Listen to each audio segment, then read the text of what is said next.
देखो, पूजा और पढ़ाई ना हमेशा ही हमेशा साफ मन से होता है। अभी त्योहारों का सीज़न चल रहा है, लोग दीपावली मनाएँ, गोवर्धन पूजा मनाएँ, चित्रगुप्त पूजा मनाएँ, अभी छठ जैसा महापर्व चल रहा है। हर पर्व की अपनी महत्ता होती है।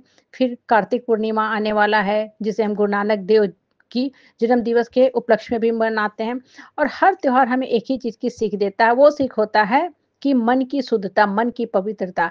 जब मन शुद्ध रहेगा तभी आपको पूजा-पाठ का एक्चुअल फल मिलेगा। बहुत से लोग होते हैं ना, जाते हैं वैष्णो देवी, अमरनाथ और लंबी-चौड़ी यात्रा पे जाते हैं और आने के बाद क्या बोलते हैं, इतना लंबा यात्रा पे गए, दर्शन भी ठीक से नहीं हो पाया, बस तुरंत घुसे और निकाल दिया। कुछ वहाँ वैसा हमको मिला ही नहीं। देखो, कहीं जाने से भगवान नहीं मिल जाते हैं। सबको ये बात अच्छे से जानना और समझना चाहिए कि कहीं जाने मात्र से भगवान नहीं मिल जाते, भगवान तो आपके मन के अंदर है। मन के अंदर अगर गंदगी बैठी रहेगी ना, तो कोई भी पूजा-पाठ आपको सुकून और शांति नहीं देने वाला है। मन की शुद्धता बहुत ज़रूरी है। जैसे बच्चा है, पढ़ाई की टेबल पे किताब खोल के बैठा हुआ है, उससे उसको नॉलेज कभी नहीं होगा। नॉलेज के लिए उसको अच्छा से उस किताब को पढ़ना पड़ेगा।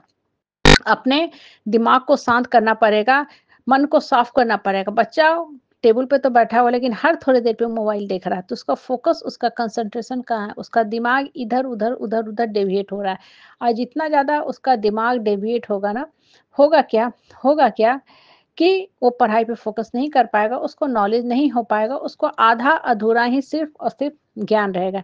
इसलिए मन का साफ़ होना बहुत ज़रूरी है, चाहे पूजा करो, चाहे आप पढ़ाई करो। बहुत से लोग देखोगे ना, पूजा-पाठ करते हैं, उतना दिन तो खैर पूजा-पाठ में लगे हैं, काम में लगे हैं, तो उनका मन थोड़ा ठीक रहता भी है। लेकिन जैसे ही पूजा-पाठ खत्म हो जाएगा, फिर से वो उसी नेगेटिविटी के गिरफ्त में आ जाएँगे। या फिर मेरा कहना है कि अगर आप पूजा-पाठ करते हो और मन को परिवर्तित नहीं कर पाते, तो आपकी पूजा-पाठ का कोई मतलब ही नहीं बनता है। यानी कि आप जो भी पूजा करो, शुद्ध भाव से, शुद्ध मन से करो कि हाँ, हम पूजा कर रहे हैं, कल्याणकारी भावना से कर रहे हैं, मेरा भी कल्याण होगा, सबका कल्याण होगा और सबके लिए हम अच्छी बातें सोचेंगे, बोलेंगे भी। लेकिन हम लोग क्या ऐसा कर पाते हैं एक्चुअल में? नहीं कर पाते हैं। जितना देर पूजा-पाठ है, हम अपने आप को धर्मगुरु समझते हैं, धर्मगुरु वाला काम करते हैं और बहुत लोग देखोगे ना, कोरिलेट जब आप करोगे, तो उनका आचरण और पूजा बिल्कुल अलग होता है। वो मुँह से तो बहुत बड़ी-बड़ी बातें करेंगे, हम ये किए, हम वो किए, हम ऐसे किए, लेकिन एक्चुअल में पूजा-पाठ से वो कोसों-कोसों दूर रहते हैं।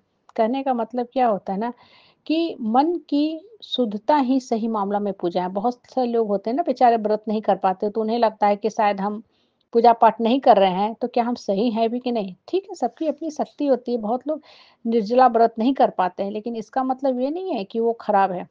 बहुत से लोग पदयात्रा नहीं कर पाते हैं, बहुत से लोग लंबी-चौड़ी तीर्थ यात्रा नहीं कर पाते हैं। लेकिन जब आप एक्चुअल में देखोगे ना, तो आप क्या पाओगे कि पूजा करने वालों से लाख गुना अच्छा ये लोग हैं, क्योंकि इनकी मन की शुद्धता है और मन की जो शुद्धता होती है ना, वही एक्चुअल में पूजा होती है, जिसको हम जीवन में नहीं समझ पाते हैं। हमारे लिए पूजा का मतलब क्या है? टीका लगाना, भक्ति भाव के गीत गाना, भजन गाना, 4 लोगों को अपने घर में प्रसाद खाने के लिए बुलाना और हम सोचते हैं हमने पूजा कर लिया। वो एक औपचारिकता मात्र है जो सब लोग करता है। लेकिन एक्चुअल पूजा मन से होती है। मन से क्या आप शुद्ध हैं, सत्य हैं? मन से क्या आप सही बोल रहे हैं? जब तक मन की शुद्धता नहीं रहेगी ना, आपको पूजा वो फ़ायदा नहीं करेगा। इसलिए बहुत लोग देखोगे बरसों से पूजा कर रहे हैं, लेकिन जब आप एक्चुअल में देखोगे तो उनके अंदर कितनी गंदगी भरी हुई है, क्योंकि वो मन को साफ नहीं किए ना। इसलिए पूजा मन की शुद्धता के साथ करोगे तभी वो पूजा फ़ायदा करेगा, नहीं तो पूजा सिर्फ़ और सिर्फ़ एक कोरी पूजा बन के रह जाती है। इसलिए पूजा जब भी करो, हुँ, तो अपने अंदर की गंदगी को साफ करो। साथ के साथ जब आप पढ़ाई करते हो, तो फ़ोकस के साथ करो कि हम क्यों पढ़ रहे हैं।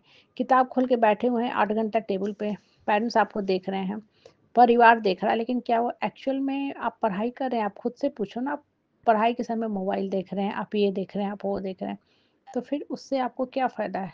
उससे आपको क्या फ़ायदा है? कहने का तात्पर्य क्या है ना कि जो भी काम करो, फ़ोकस ऑफ माइंड से करो, स्थिर माइंड से करो, स्थिर प्रज्ञा बन के करो, ठीक है? स्थिर प्रज्ञा बन के करो, शांत भाव से करोगे, तभी आपको पूजा-पाठ और पढ़ाई फ़ायदा करेगा।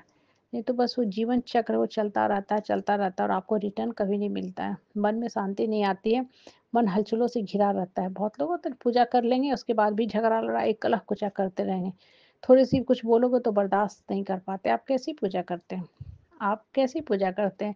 इसलिए कोई भी काम करो शांत भाव से करो, मन की गंदगी को हटाओ, वही सही पूजा है।